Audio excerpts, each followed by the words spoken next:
Assalamualaikum warahmatullahi wabarakatuh. Salam sejahtera untuk kita semua. Pertama-tama kami ucapkan terima kasih kepada Ibu Rona Tumiur Mauli Karolin Simorangkir, SEMM CMA, selaku dosen pengampu mata kuliah statistik kami, dan teman-teman semua yang menonton video ini. Kami dari kelompok 2 mata kuliah statistik kelas B403 dari Prodi Manajemen S1 Universitas Mercu Buana. Pada video kali ini kita akan membahas tentang materi menerapkan data analisis regresi dan analisis time series.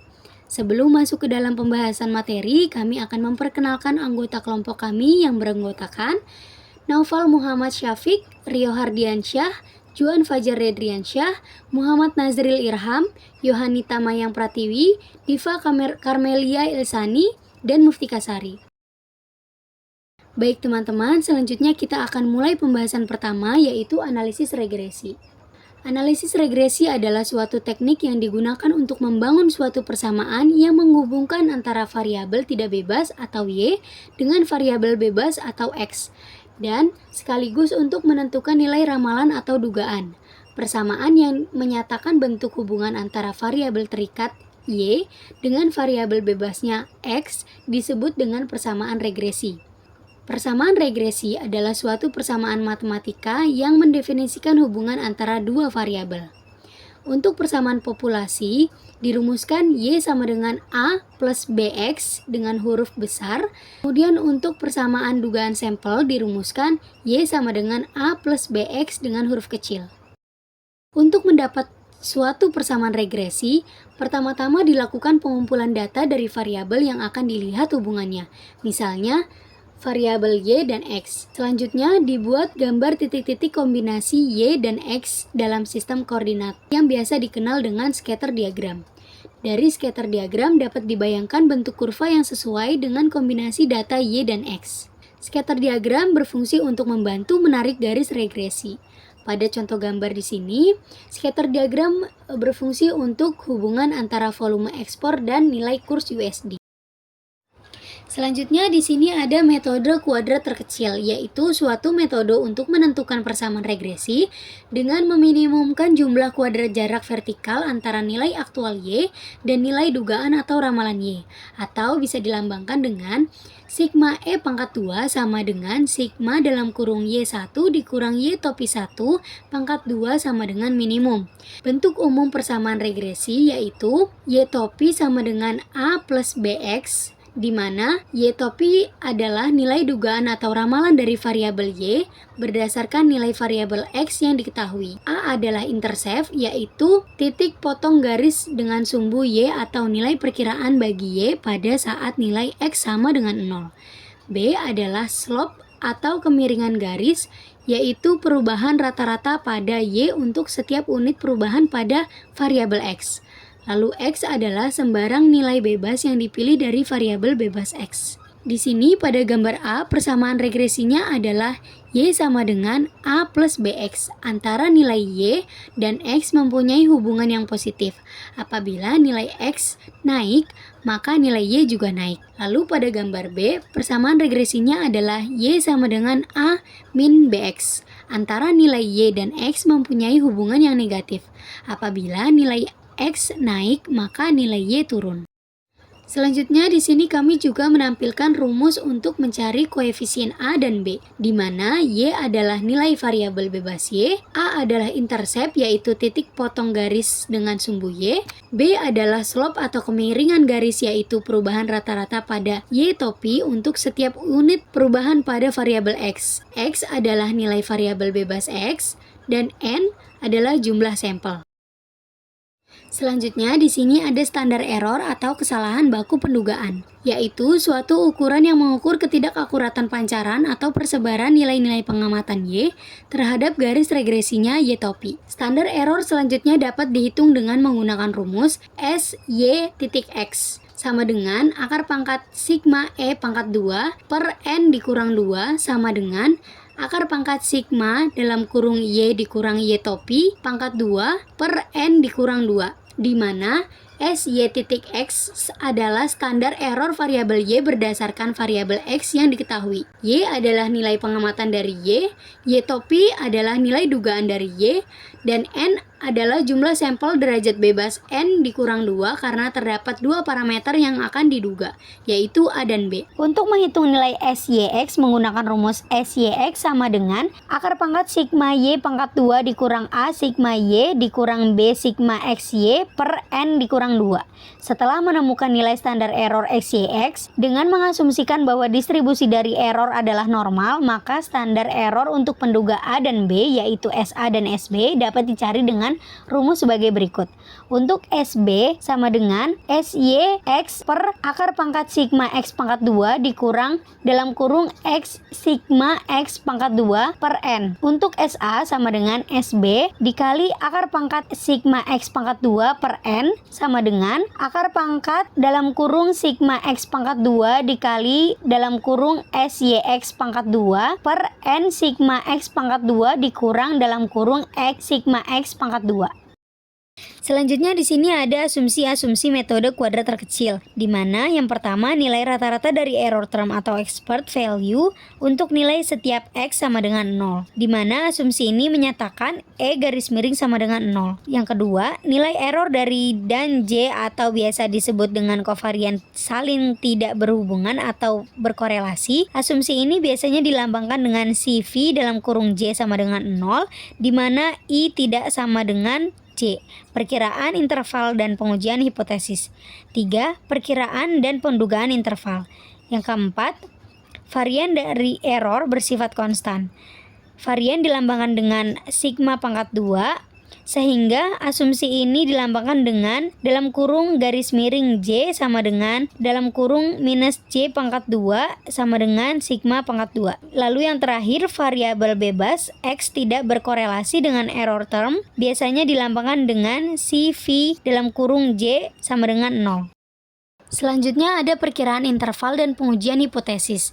Yang pertama ada pendugaan interval nilai tengah Y, yaitu yang dimaksudkan untuk mengetahui nilai dugaan bagi Y untuk seluruh nilai X yang diketahui. Rumus interval untuk nilai tengah Y adalah Y topi tambah kurang T dalam kurung SYX akar pangkat 1 per N ditambah dalam kurung X dikurang X pangkat 2 per sigma X pangkat 2 dikurang dalam kurung sigma X pangkat 2. Selanjutnya, untuk pendugaan interval nilai koefisien regresi A dan B bisa dilihat pada rumus berikut ini pada tampilan ini. Selanjutnya di sini ada pengujian hipotesis dengan pendekatan uji signifikan nyata. Pengujian hipotesis adalah suatu prosedur untuk memeriksa apakah koefisien regresi A dan B yang dihasilkan dari sampel sesuai atau tidak dengan nilai parameter populasi sebenarnya A dan B atau yang dihipotesiskan. Uji signifikan tidak perlu menghitung interval keyakinan tetapi harus menghitung nilai T, yaitu T sama dengan dalam kurung B dikurang B besar tutup kurung per S. Kemudian hasilnya dapat menunjukkan apakah nilai T hitung berada pada interval antara minus T alfa per 2 T alfa per 2 atau tidak. Apabila berada dalam interval, maka H0 diterima. Kalau tidak, H0 ditolak dan hipotesis alternatif diterima. Seperti pada contoh pada gambar di bawah ini. Selanjutnya kita masuk ke pembahasan kedua, yaitu analisis regresi berganda.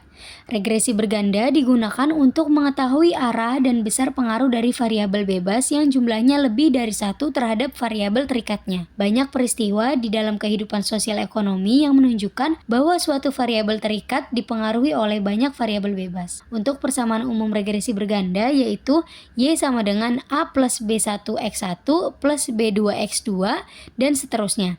Untuk persamaan regresi dua variabel bebas yaitu Y sama dengan A plus B1X1 plus B2X2. Keterangannya, Y adalah variabel dependen atau variabel terikat, X adalah variabel independen atau variabel bebas, A adalah konstanta, nilai dari Y apabila X sama dengan 0, B adalah koefisien regresi atau pengaruh positif atau negatif. Selanjutnya di sini ada kesalahan baku dalam regresi berganda, yaitu suatu ukuran untuk melihat ketepatan antara nilai dugaan Y topi dengan nilai sebenarnya atau Y. Rumus kesalahan baku dalam regresi berganda adalah SY X1 X2 sama dengan akar pangkat sigma dalam kurung Y dikurang Y pangkat 2 per N dikurang dalam kurung K plus 1. SY X1 X2 sama dengan kesalahan baku atau standar error penduga variabel Y berdasarkan variabel X1 dan X2. Y adalah nilai dugaan dari Y di mana X1 dan X2 diketahui. Y adalah nilai pengamatan dari Y, N adalah jumlah sampel atau data, K adalah jumlah variabel bebas. Pengujian hipotesis dilakukan untuk melihat apakah variabel bebas mampu secara bersama-sama maupun secara parsial menjelaskan tingkah laku variabel terikat. Uji global adalah uji signifikansi serentak atau uji F. Uji F ini dimaksud untuk melihat kemampuan menyeluruh dari variabel bebas, yaitu X1, X2, dan seterusnya, untuk dapat atau mampu menjelaskan tingkah laku atau keberagaman variabel terikat atau Y. Yang pertama yaitu menyusun hipotesis, menentukan hipotesis 0 atau H0 dan hipotesis alternatif atau H1 terkait dengan koefisien regresi. Hipotesis 0 menyatakan bahwa tidak ada pengaruh antara variabel independen dan variabel dependen, sedangkan hipotesis alternatif menyatakan sebaliknya. Yang kedua yaitu menentukan daerah keputusan. Menentukan daerah keputusan dilakukan dengan mencari nilai F. F sama dengan R2 per dalam kurung K dikurang 1 per dalam kurung 1 dikurang R2 per dalam kurung N dikurang 3. Apabila nilai F hitung lebih besar dari F tabel, maka pengaruh dari variabel bebas terhadap variabel terikat adalah nyata. Selanjutnya, uji signifikansi parsial atau individual. Yang pertama, menentukan hipotesis. Variabel bebas berpengaruh tidak nyata apabila nilai koefisiennya sama dengan 0. Sedangkan variabel bebas akan berpengaruh nyata apabila nilai koefisiennya tidak sama dengan 0. Bentuknya sebagai berikut. H0 B1 sama dengan 0, H0 B2 sama dengan 0, H1 B1 tidak sama dengan 0, H1 B2 tidak sama dengan 0. Yang kedua yaitu menentukan daerah kritis. Daerah kritis ditentukan oleh nilai T-table dengan derajat bebas N dikurang K dan taraf nyata. Lalu yang ketiga yaitu menentukan nilai T-hitung. Nilai T-hitung untuk koefisiensi dirumuskan sebagai berikut. Lalu yang keempat yaitu menentukan daerah keputusan. Daerah keputusan untuk menerima H0 atau menolak H0 dengan derajat bebas dan taraf nyata, satu atau dua arah dengan contoh kurva sebagai berikut. Nah teman-teman, selanjutnya kita masuk ke pembahasan ketiga yaitu analisis regresi nonlinear. Regresi nonlinear adalah sebuah fungsi yang mengaitkan variabel terikat Y dengan variabel bebas X yang tidak memiliki sifat konstan untuk setiap perubahan nilai X, memerlukan penyesuaian khusus saat berhadapan dengan situasi nonlinear. Yang pertama ada bentuk double log Y sama dengan AXB. Double log menggambarkan hubungan tak sebanding antara X dan Y, dilinearkan sebagai Y sama dengan A plus BX di mana Y sama dengan in Y dan in X cocok untuk perubahan Y yang tidak konstan terhadap X. Lalu yang kedua ada bentuk semilog Y sama dengan A plus B log X atau log Y sama dengan A plus BX. Semilog cocok untuk perubahan X absolut yang menyebabkan Y berubah proporsional dengan persentase konstan. Lalu yang ketiga ada bentuk hiperbola Y A plus B dalam kurung 1. Bentuk fungsi hiperbola yaitu apabila X meningkat maka Y akan menurun secara tidak linear. Y akan menurun secara kontinu dengan meningkatnya X, kemudian mendekati nilai asimptotik. Lalu yang keempat ada bentuk kuadratik Y sama dengan A plus BX pangkat 2. Bentuk kuadratik banyak ditemui dalam fenomena ekonomi seperti siklus produk, siklus perekonomian, biaya, dan sebagainya. Fungsi kuadratik biasanya berbentuk siklus atau ada titik minimum dan titik maksimum. Selanjutnya kita masuk ke pembahasan keempat yaitu analisis time series. Analisis time series atau tren merupakan suatu metode analisa yang ditunjukkan untuk melakukan suatu estimasi atau peramalan pada masa yang akan datang. Metode yang digunakan untuk analisis time series adalah yang pertama ada metode garis linear secara bebas, yang kedua ada metode setengah rata-rata, yang ketiga ada metode rata-rata bergerak, Yang keempat ada metode kuadrat terkecil. Secara umum persamaan garis-garis linear dan analisis time series adalah Y sama dengan A plus BX, di mana Y adalah variabel yang dicari trennya dan X adalah variabel waktu atau tahun, sedangkan untuk mencari nilai konstanta A dan parameter B adalah sebagai berikut. A sama dengan sigma Y per N dan B sama dengan sigma EY per sigma X pangkat 2. Selanjutnya, kita akan membahas metode garis linear secara bebas atau freehand method. Metode ini adalah pendekatan visual untuk menentukan tren data dalam grafik. Garis tren dibuat secara manual atau tanpa formula berdasarkan intuisi. Langkah-langkahnya yang pertama yaitu plot data. Gambarkan data dalam bentuk scatter plot atau grafik titik-titik. Yang kedua, identifikasi pola. Amati pola umum dalam data apakah naik, turun, atau tetap stabil. Lalu yang ketiga, tarik garis tren. Gambar garis lurus yang kira-kira berada di tengah kumpulan titik-titik data. Garis ini tidak harus melewati semua titik tetapi harus mempresentasikan pola data sebaik mungkin. Lalu yang terakhir yaitu ada evaluasi garis. Pastikan garis membagi titik-titik data secara merata. Di sini terdapat contoh kasus dari garis linear secara bebas, yaitu contoh kasus data penjualan bulanan dalam jutaan rupiah adalah sebagai berikut. Plot data pada grafik Y atau penjualan terhadap X atau bulan. Gambarkan garis lurus di tengah titik data. Garis tren ini menunjukkan bahwa penjualan secara umum meningkat setiap bulannya. Selanjutnya yaitu ada metode setengah rata-rata atau semi-average method. Metode ini membagi data menjadi dua bagian yang sama banyak lalu menghitung rata-rata masing-masing bagian untuk menemukan garis tren. Metode ini sederhana dan menggabungkan pendekatan matematis dengan visualisasi untuk mendapatkan hasil yang lebih objektif dibandingkan freehand method. Langkah-langkahnya yang pertama yaitu pisahkan data menjadi dua bagian yang sama. Lalu yang kedua hitung rata-rata nilai Y untuk setiap bagian. Lalu yang ketiga yaitu menentukan koefisien garis. Lalu yang keempat yaitu bentuk persamaan garis. Gabungkan A dan B ke dalam persamaan. Y sama dengan A plus BXY sama dengan A plus BXY sama dengan A plus BX. Lalu di sini terdapat contoh kasus yaitu data produksi triwulan. Di sini langkah yang pertama yaitu bagi data menjadi dua bagian. Lalu kemudian menghitung rata-ratanya dan menghasilkan garis tren adalah Y sama dengan 15 plus 5X. Selanjutnya di sini ada metode rata-rata bergerak atau moving average method. Metode ini menghitung rata-rata nilai data dalam jendela waktu tertentu untuk bergerak dari satu periode ke periode berikutnya. Moving average digunakan untuk menghilangkan fluktuasi jangka pendek sehingga pola tren lebih terlihat. Rumus umumnya untuk panjang jendela N rata-rata bergerak dihitung sebagai MAT sama dengan YT plus YT plus 1 plus titik-titik plus YT plus N dikurang 1 per N. Langkah-langkahnya yaitu tentukan panjang jendela atau N. Lalu yang kedua hitung rata-rata data dalam setiap jendela. Lalu yang ketiga geser jendela waktu satu periode ke depan lalu ulangi proses. Lalu yang keempat yaitu plot rata-rata bergerak untuk melihat tren. Dan di sini terdapat contoh kasusnya juga. Contoh kasusnya yaitu data penjualan bulanan. Nah, yang terakhir yaitu ada metode kuadrat terkecil atau least square method. Metode ini menggunakan perhitungan matematis untuk menentukan garis tren yang meminimalkan selisih kuadrat antara nilai prediksi dan nilai aktual. Metode ini sangat aktual dan sering digunakan dalam analisis data kuantitatif. Rumus garis tren yaitu Y sama dengan A plus BX. Langkah-langkahnya yaitu yang pertama, susun tabel data dengan kolom X, Y, X pangkat 2, dan XY. Lalu yang kedua yaitu hitung total sigma X, sigma Y, sigma X pangkat 2, dan sigma XY. Lalu yang ketiga, gunakan rumus di atas untuk menghitung A dan B. Lalu yang keempat yaitu buat persamaan garis trennya. Di sini juga terdapat contoh kasusnya, misalkan data sebagai berikut. Ada tabel perhitungannya juga, lalu kemudian di sini menghitung B dan A-nya. Kemudian didapatkan persamaan garisnya Y sama dengan 1 plus 1X. Selanjutnya kita akan membahas studi kasus analisis data regresi.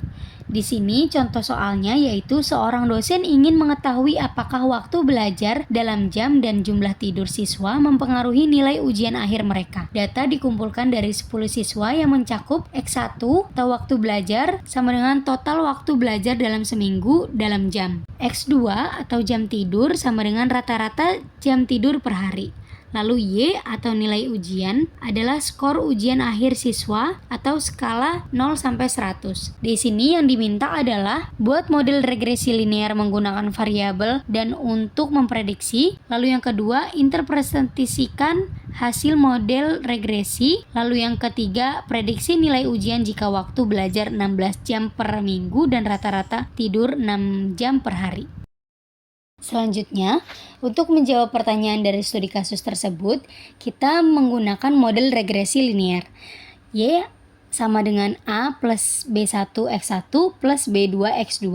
Keterangannya yaitu Y adalah variabel terikat, X1, X2, X3 adalah variabel bebas, A adalah konstanta, B1, B2, B3 adalah koefisien regresi, E adalah variabel pengganggu. Y sama dengan 30 plus 3,5 X1 plus 5X2. A sama dengan 30 intercept. Nilai Y saat X1 sama dengan 0 dan X2 sama dengan 0. B1 sama dengan 3,5. Setiap tambahan 1 jam belajar, waktu belajar meningkatkan nilai ujian sebesar 3,5 poin. B2 sama dengan 5. Setiap tambahan 1 jam tidur meningkatkan ujian nilai sebesar 5 poin. Interpretasi hasil model yaitu koefisien determinan R2 sama dengan 0,85, artinya 85% variability nilai ujian dapat dijelaskan oleh waktu belajar dan jam tidur. Uji signifikansi yang pertama, koefisien X1 yaitu P lebih kecil dari 0,05, waktu belajar signifikan mempengaruhi nilai ujian. Lalu yang kedua, koefisien X2 yaitu P lebih kecil dari 0,05, jam tidur signifikan mempengaruhi nilai ujian.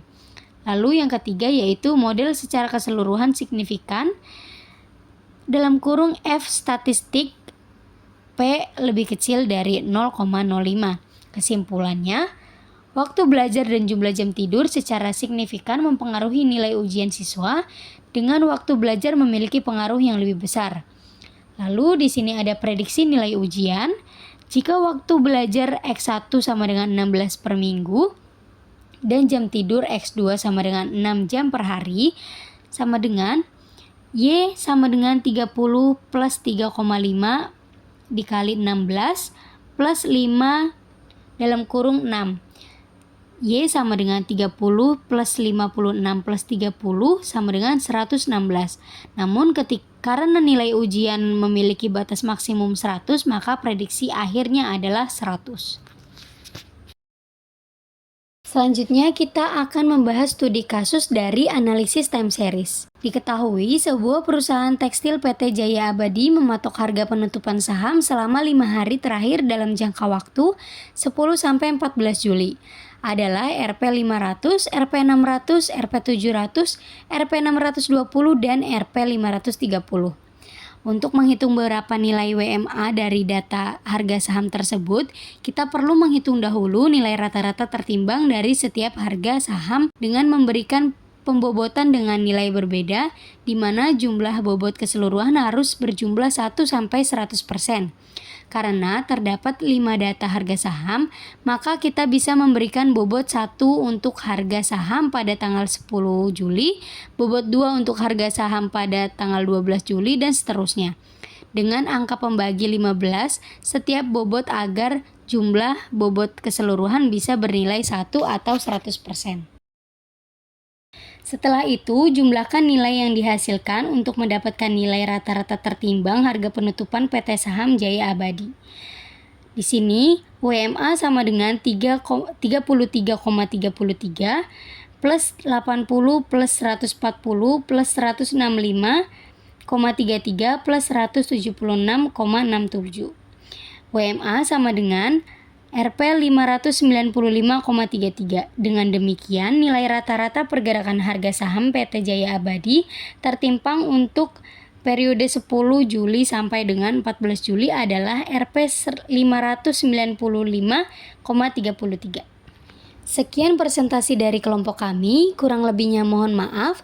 Wassalamualaikum warahmatullahi wabarakatuh.